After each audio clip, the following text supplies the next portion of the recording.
इन दिनों उत्तराखंड में सियासी तपिश काफी बड़ी हुई है। 2027 का विधानसभा चुनाव अभी कुछ महीने दूर है, लेकिन कांग्रेस और भाजपा जैसे राष्ट्रीय दल अभी से चुनाव की तैयारियों में जुट चुके हैं। वहीं क्षेत्रीय दल उत्तराखंड क्रांति दल वो भी अपनी तैयारियों में जुटा हुआ है और सोशल मीडिया पर यूकेडी का खूब बज़ देखने को मिल रहा है। लेकिन इस जमीनी और डिजिटल बज़ के पीछे की हकीकत क्या है?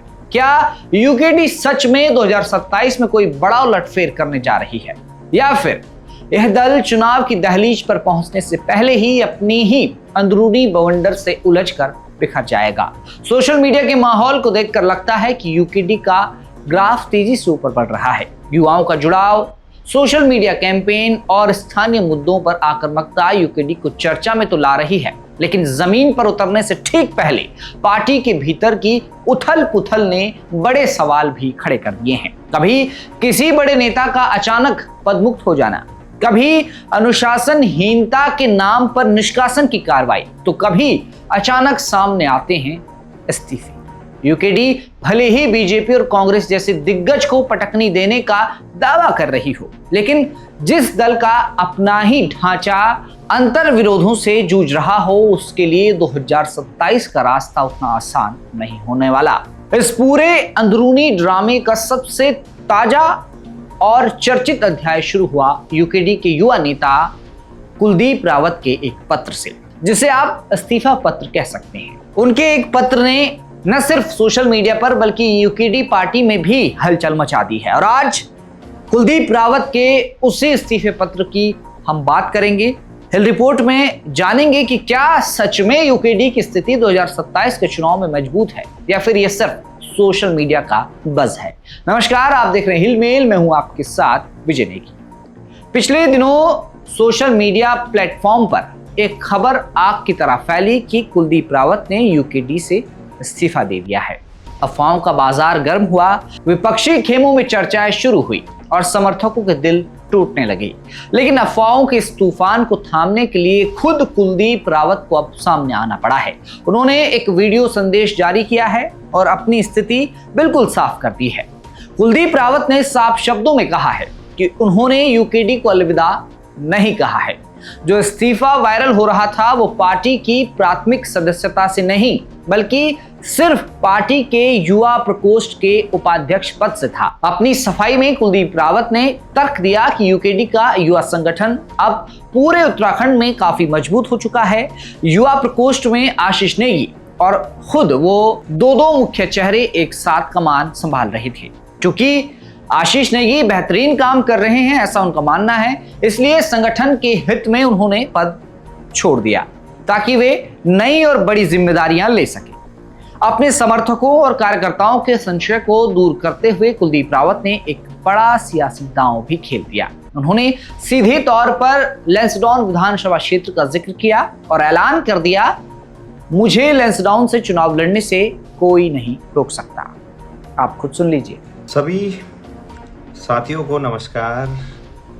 पिछले 1-2 दिन से कई शुभचिंतकों की कॉल आई, सबको मैंने एक्सप्लेन किया, सबको बता चुका हूँ, लेकिन मुझे लग रहा है शुभचिंतक इतने हैं कि हर जगह बात नहीं पहुँच पा रही है। मेरा एक इस्तीफे का लेटर, जो पद से इस्तीफा था, पार्टी से नहीं, पद से, और पद से इस्तीफा सिर्फ मैंने इसलिए दिया क्योंकि एक प्रकोष्ठ को ऑलरेडी हम काफ़ी मजबूत कर चुके हैं, पूरे प्रदेश में संगठन बना चुके हैं। अब मुझे लगता है कि इसमें पार्टी के दो मुख्य चेहरे आशीष भाई और मैं एक साथ रहने की ज़रूरत नहीं लगी मुझे, क्योंकि ऑलरेडी आशीष भाई का अच्छा काम कर रहे हैं। तो मैंने सोचा कि क्यों ना ये प्रकोष्ठ आशीष भाई हैंडल करें। ऑलरेडी हम एक मजबूत संगठन तैयार कर चुके हैं, मैं और जिम्मेदारियों को लूँ, ये सोच के मैंने इस्तीफा दिया। कुलदीप का दावा है कि लैंसडाउन की जनता का भारी समर्थन उनके साथ है। उन्होंने कार्यकर्ताओं को एकजुट होकर जल्द ही क्षेत्र में विशाल पदयात्रा शुरू करने का न्योता भी दे दिया है। लेकिन बड़ा सवाल है कि यूकेडी का केंद्रीय नेतृत्व लैंसडाउन पर कुलदीप रावत के इस एक तरफा दावे पर क्या मोहर लगाएगा। हालांकि कुलदीप रावत निसंदेह यूकेडी के एक युवा और फायर ब्रांड नेता हैं, जिनकी काफी अच्छी पकड़ लैंसडाउन में मानी जाती है। लेकिन उन्होंने ये दावा किया है पार्टी का जो हाई कमान है वो भी उनके नाम पर जब मुहर लगाएगा तभी वो चुनाव वहां से लड़ भी सकते हैं। कुलदीप रावत का मामला तो जैसे तैसे बयानों की धुन में संभलता दिख रहा है, लेकिन यूकेडी के भीतर फैसलों की जो आंधी चल रही है वो थमने का नाम नहीं ले रही। बीती 20 जुलाई को पार्टी के भीतर एक ऐसा फैसला लिया गया जिसने सभी को चौंका दिया। यूकेडी ने एक बड़ा संगठनात्मक फेरबदल करते हुए अपने केंद्रीय उपाध्यक्ष आशुतोष नेगी को उनके पद और तमाम जिम्मेदारियों से तत्काल प्रभाव से पद मुक्त कर दिया। बात यहीं खत्म नहीं होती। उसी दिन पार्टी ने रिटायर्ड कैप्टन राकेश ध्यानी पर अनुशासनहीनता का गंभीर आरोप लगाते हुए उन्हें 6 साल के लिए पार्टी की प्राथमिक सदस्यता से निष्कासित कर दिया। एक ही दिन में 2 इतने बड़े और कड़े फैसले, आशुतोष नेगी को जिम्मेदारी से हटाना और कैप्टन राकेश ध्यानी का निष्कासन, यह साबित करता है कि यूकेडी के भीतर सब कुछ ठीक नहीं चल रहा। राजनीतिक विश्लेषकों का यह मानना है कि चुनाव से ठीक पहले इस तरह की लगातार अनुशासनात्मक कार्यवाही और अंतरकलह कार्यकर्ताओं का मनोबल तोड़ती है। जब पार्टी को जमीन पर कैडर को अपना मजबूत करना चाहिए तब पार्टी के शीर्ष नेता एक दूसरे को किनारे लगाने में व्यस्त दिखते हैं। इसमें कोई शक नहीं है कि इस बार यूकेडी को उत्तराखंड के युवाओं के बीच एक नई उम्मीद के तौर पर देखा जा रहा है। मूल निवास, भू कानून और स्थानीय रोजगार जैसे मुद्दों पर यूकेडी लगातार युवाओं को अपने साथ जोड़ रही है। सोशल मीडिया पर उनकी सक्रियता राष्ट्रीय दलों को भी चिंता में डालती हुई नजर आती है। लेकिन हकीकत का दूसरा पहलू यह भी है कि चुनाव सिर्फ सोशल मीडिया के बज़ या भावनाओं से नहीं जीते जाते। चुनाव जीतने के लिए चाहिए होता है मजबूत बूथ प्रबंधन, आर्थिक संसाधन और सबसे बढ़कर एकजुट संगठन। बीजेपी के पास उनकी विशाल चुनावी मशीनरी और संगठन की ताकत है, तो कांग्रेस के पास अपना कैडर और पारंपरिक वोट बैंक। ऐसे में यूकेडी अगर अपनी ही गुटबाजी और उथल पुथल में उलझी रही तो वह युवाओं के इस आक्रोश और समर्थन को वोटों में कैसे तब्दील कर पाएगी। उत्तराखंड क्रांति दल के सामने 2027 की डगर कांटों भरी है। एक तरफ उम्मीद का भारी बोझ है तो दूसरी तरफ अनुशासनहीनता और महत्वाकांक्षाओं का दलदल। कुलदीप रावत का रुख, आशुतोष नेगी की रुखसती और राकेश ध्यानी का निष्कासन, यह सब इस बात का इशारा है कि यूकेडी को अपने विरोधियों से लड़ने से पहले खुद अपने भीतर के सियासी युद्ध को जीतना होगा। आपको बता दें कि कुछ दिनों पहले आशुतोष नेगी से जब हिलमेल की टीम मिली थी तो आशुतोष नेगी ने एक बात साफ कही थी कि वो यूकेडी से जुड़े हुए हैं। हालांकि पार्टी ने उन्हें केंद्रीय दायित्व से हटा दिया है, मुक्त कर दिया है, लेकिन वो यूकेडी से तैयारी कर रहे हैं और रायपुर सीट से वो चुनाव भी लड़ेंगे। लेकिन क्या यूकेडी इस अंदरूनी खींचतान से उभरकर 2027 में मजबूत विकल्प बन पाएगी या फिर हर बार की तरह इस बार भी इतिहास खुद को दोहराएगा? फैसला वक्त करेगा। लेकिन फिलहाल यूकेडी का यह ड्रामा उत्तराखंड की राजनीति को पूरी तरह गरमा चुका है। अब कुलदीप रावत ने युवा प्रकोष्ठ के उपाध्यक्ष पद से इस्तीफा दिया है, तो अब सारी जिम्मेदारी एक तरह से आशीष नेगी के कंधों पर आ गई है।